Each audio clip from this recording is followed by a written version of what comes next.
Həzrət İsa ilə yol gedir. Həzrət İsa çıxırdı da adət idi də dənizin üstündə yol getmək. Onun üçün bir kimi bizim kimi asfaltda yol gedirik. Səhabəsi də gəlir dalıca deyir ki, dayanır. Deyir, nə oldu dayanır? Deyir, mən suyun üstündə adam gəzər. Deyir ki, Allaha təvəkkül elə, Bismillah de, gəl.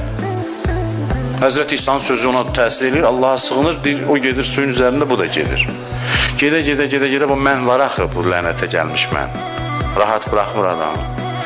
Öz-özünə deyir ki, bu İsa ruhullahdır, Peyğəmbərdir, o heç. Suyun üstü ilə gəzir, təbiidir.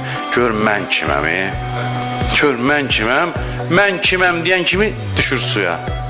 Həzrət İsa da insanşünasda baxır, deyir, hə, yenə qürur gəldi sənə, əlindən tutur, çəkir, dərhal, bax, qoymur, mən kiməm deyən kimi qərq olur. Bu sadə bir hadisədə həyat qanunu gizlənir.